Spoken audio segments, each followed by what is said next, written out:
ভয়াবহ আকার ধারণ করেছে লোডশেডিং। কোনো কোনো এলাকায় বিদ্যুৎ থাকছে না দিনের অন্তত 10 ঘন্টা। এতে চরম দুর্ভোগে সাধারণ মানুষ। গ্যাস সংকটও চরমে, বন্ধ রয়েছে অনেক সিএনজি স্টেশন।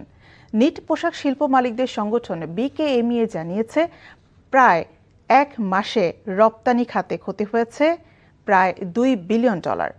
সংকট সমাধানে আমদানি নির্ভরতা কমিয়ে দেশীয় উৎসকে সমৃদ্ধ করার পরামর্শ খাত সংশ্লিষ্টদের। বিস্তারিত জানাচ্ছেন সেলিম মালিক। মাতারবাড়ি ভাসমান এলএনজি টার্মিনালে আগুন লেগে বন্ধ হয়ে যায় ৪৫ কোটি ঘনফুট গ্যাস সরবরাহ। ৩ সপ্তাহ ধরে দেশি বিদেশি প্রকৌশলীদের চেষ্টায়ও স্টেশনটি পুরোপুরি সচল না হওয়ায় স্বাভাবিক হয়নি গ্যাস সরবরাহ।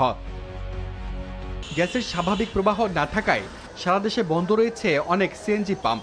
যেগুলো খোলা আছে সেখানেও ঘন্টার পর ঘন্টা অপেক্ষা। আমি এই পর্যন্ত 3 ঘন্টা হয়েছি, এখনো গ্যাস পাইনি।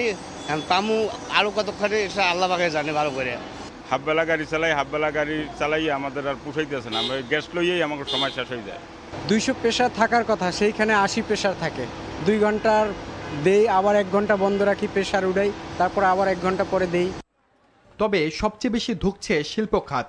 নিট পোশাক শিল্প মালিকদের সংগঠন বিকেএমইএর হিসাব মতে গত প্রায় 1 মাসে সময় মতো গ্যাস না পেয়ে গাজীপুর ও নারায়ণগঞ্জে বন্ধ হওয়ার পথে অনেক কারখানা।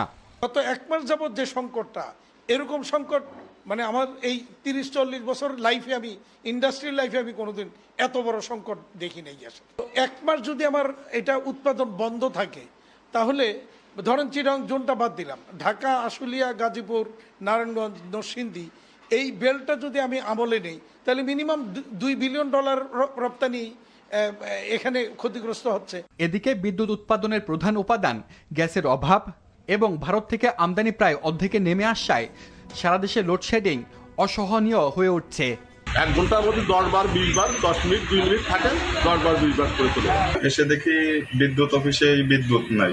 10টা-11টার দিকে যখন আমাদের মেইন পড়ালেখাটার সময়, তখন বিদ্যুৎটা থাকছে না, যার কারণে আমাদের পড়ালেখাও হচ্ছে না। কিন্তু কেন এই সংকট?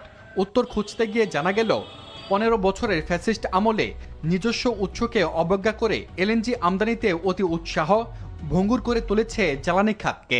আমাদের নিজস্ব গ্যাস আহরণের কথা না চিন্তা করে আমরা এলএনজির দিকে চলে গেছি। 10 বছরের মধ্যে আমরা 25% আমদানি নির্ভর থেকে এখন 60%, 60% উপরে চলে গেছি।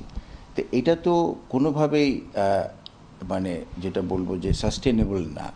এই অবস্থায় বিশেষজ্ঞরা মনে করছেন সংকট নিরসনে দীর্ঘমেয়াদে গ্যাস কূপ খনন ও উত্তরণই হতে পারে কার্যকর সমাধান।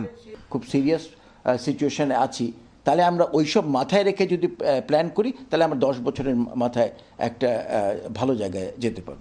সেলিম মালিক, এনটিভি নিউজ, ঢাকা।